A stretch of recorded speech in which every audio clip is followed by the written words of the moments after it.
Hi there, it's Jenna from scribblinggrace.com. Today I am going to be showing you how I'm going to make some Bible journaling pages using stencils. Stencils are such a great tool, especially for those of you who think that you're not artistic enough to do Bible journaling. Stencils can be a really great thing to try out. So I'm going to be using these Martha Stewart stencils. I just got these from Michael's, but I do have a link for this stencil in the blog post goes along with this video at scribblinggrace.com/stencils. And so these are, it's like a double stencil type of thing. So you do one stencil and then you do the other stencil on top of it. And I'm going to be using a variety of tools because I wanted to show you the different variety of tools. So those white things are daubers that are also Martha Stewart brand. And I do find that the daubers work the best, but they're a little pricey and I don't feel like they last all that long. So if you don't want to spend the money on that, you can also just use a sponge brush, a piece of kitchen sponge, an artist sponge. You can use Q-tips, which you'll see me using later on as well for all those little tiny spots. Q-tips work great. You can use brushes as well. I find that brushes can be a little bit harder to work with depending on the stencil that you're using, so that's something to keep in mind.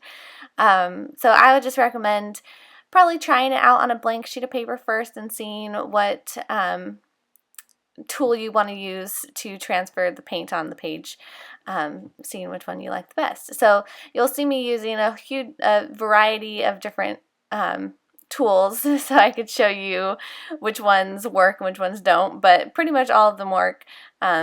Just try to find some kind of like spongy tool and just dab your paint on. So for this first page here, I am using acrylic paints.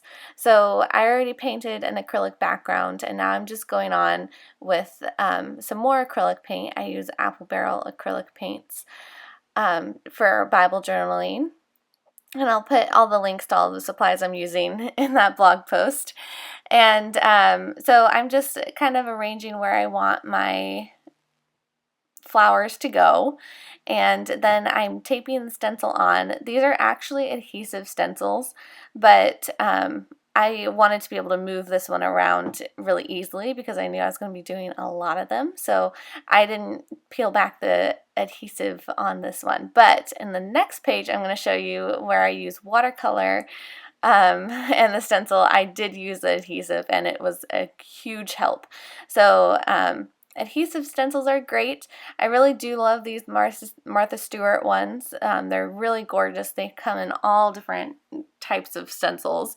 They have quite a few floral ones, which are my particular favorites. But they are a little bit pricey as well. But again, if you feel like you're not an artistic person or you can't paint things yourself, try out stencils because I do think that they're a great tool. So I'm just going around with my stencil and just dabbing my paint on with all the different tools that I have here, and then slowly, carefully peeling that stencil away. And I'm just going to keep doing that around my page. I'm going to do this last stencil and then I'll add in some leaves as well. And today I am using paints. So I'm using acrylic for this one, and then I'll use watercolor in this next page that I'm going to show you as well today. But you can also use other materials to fill out your stencils as well. So I know a lot of people love to use stamps, like those oxide inks and things like that, which is a great option. You can also use markers. I did a couple with markers. The only thing to be cautious about when using stamps or markers is that there can be bleed through. So with the paints that I'm using today, the acrylics and the watercolor that I used, Kuretake Gansatambi watercolor, they don't bleed through at all, so I don't prep my pages. But if you were to use stamps,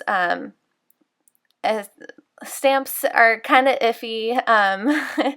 Pigment ink stamps are the one stamp that don't bleed through normally, but they still can sometimes bleed through. But you have to make sure that your ink pad is a pigment ink just a little tip. And most markers will bleed through as well. So if you're going to use those, either prep your page with gesso or do it on top of acrylic. So like an acrylic background like my page is here. Acrylics act just like gesso, where they prep your page and keep other materials on top of them from bleeding through. So that's just something to keep in mind. I'm not going to show you how I use stamps or markers with the stencils today, but if you guys are interested in learning more about other things that you can use with stencils, let me know in the comments below and I'll try to make a tutorial with that.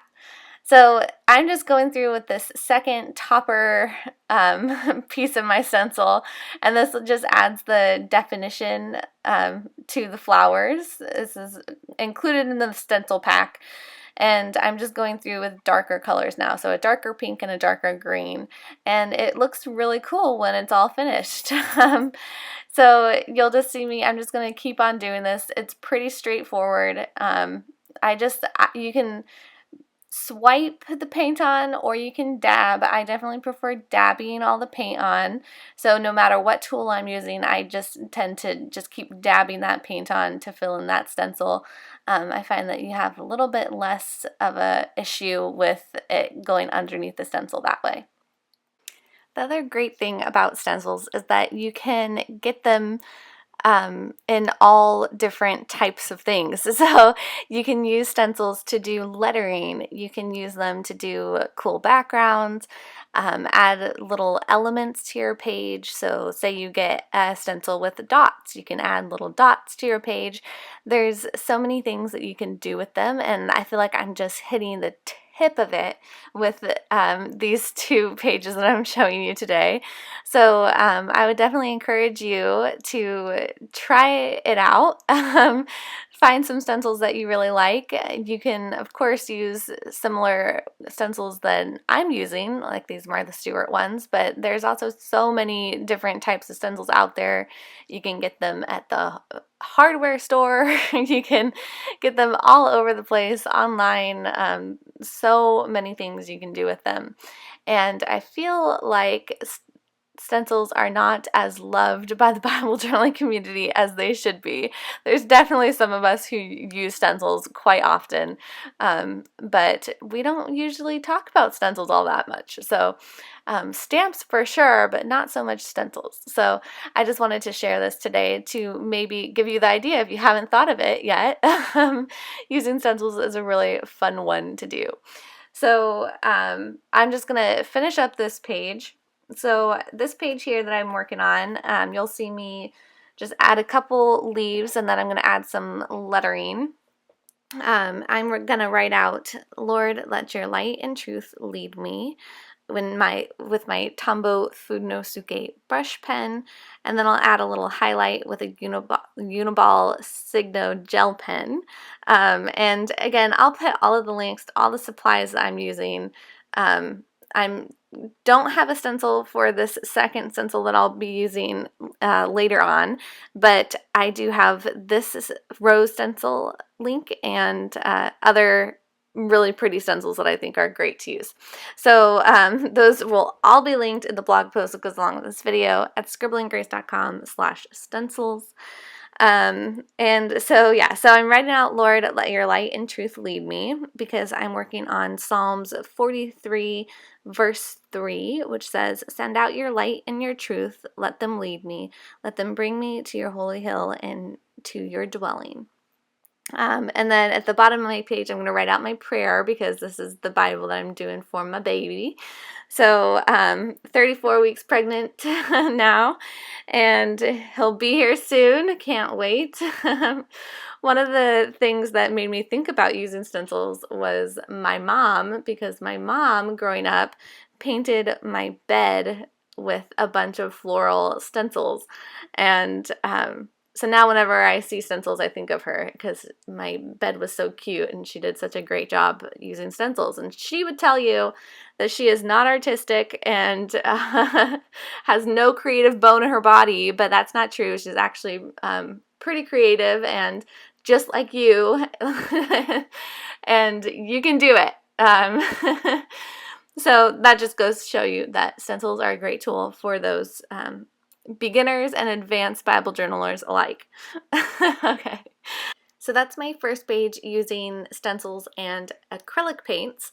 Any acrylic paints work. The only thing about acrylics is that they are opaque. So if you have just a normal 2-inch margin Bible, they can cover up the scripture, which I know is one of those darn things, but there's also a lot of things you can do in just the margins of a Bible. So now I'm switching to my 2-inch margin Bible. This is the ESV double column journaling Bible. The first Bible I was using is the ESV interleaved Bible, which has the full blank pages. And so now I'm actually peeled off the adhesive of the stencil. So this one, I don't have a direct link to this particular stencil, but there's lots of really similar ones with this adhesive backing as well. The thing about using watercolors, because now I'm switching to watercolors, the thing about watercolors is that they can be a lot trickier to use with stencils because they tend to go underneath the stencil and spread around. And so this was took a little bit of practice. But I do love the adhesive stencils for watercolors because it keeps it from moving around and going underneath the stencil. So, and it was safe to use in my journaling Bible with the thin little pages too. So you just have to be careful when you peel it back off. But I peeled off that backing, stuck it to my page nice and tight, and now I'm just using my daubers and Q-tips as well with watercolors. So the key is to use just enough water to pick up the pigment and transfer it onto the page, but you don't want to use a ton of water. So you'll also see me dabbing it with that paper towel. So that's just I'm just trying to get any extra wetness, making sure that it's not going to be super duper wet when I put it down onto my page. Otherwise, it can, again, seep underneath that stencil. So it is a little bit tricky, but it does look really cool at the end. So you can see I'm just using a Q-tip here, keep it budget friendly. Just using a Q-tip to fill in all of those little tiny grooves. This stencil is very detailed, which is really fun, and it creates really beautiful images. So that's something to keep in mind as well. You can do really big, gorgeous stencils, and there's also a lot of small little intricate ones that you could use. You can also, I talked about stamps and markers, but you can also use colored pencils, crayons, and things like that as well. You can use a pen and go over the outline of the stencil. If you trying to describe what I'm talking about, but you can use a pen to create little line drawings using the stencils as well. So there's so many things that you can do with them, and I really have I said that enough in this video? It's just a really fun tool to use if you have the budget for it. That's my only thing, is that I try to keep to my same 8 supplies because I'm so all about keeping Bible journaling budget friendly. And the stencils can get a little bit pricey, but if you think you'll use them a lot, like I think I'll use these stencils a ton, they could definitely be worth it.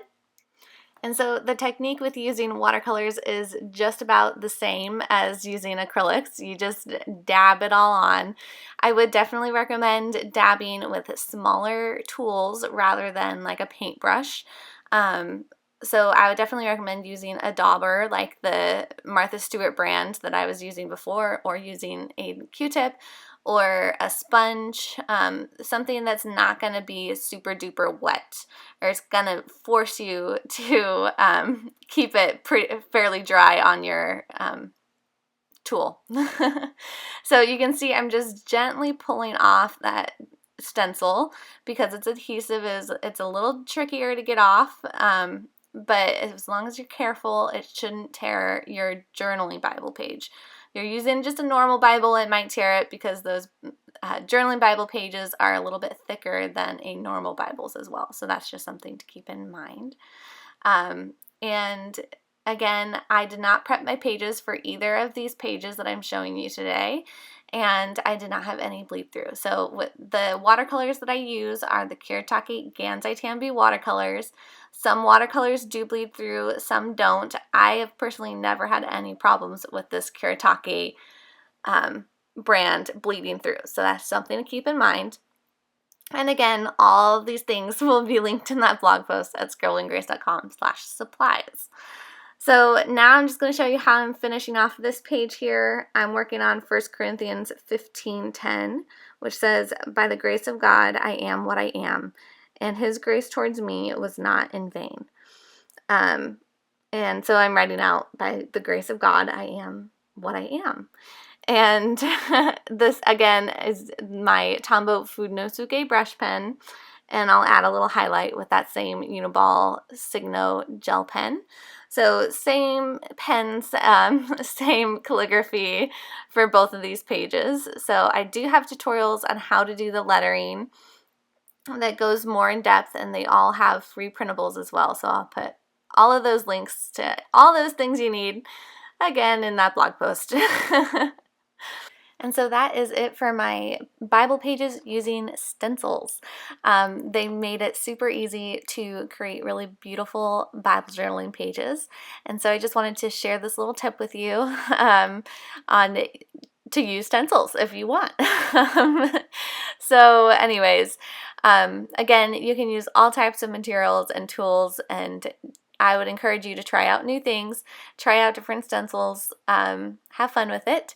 And be sure to check out that blog post for all of the supplies that I'm using, all the links to all the fun stuff at scribblinggrace.com/stencils. And if you like this video, please give it a thumbs up and subscribe to my channel if you haven't already. All right, I hope you have a wonderful day. God bless.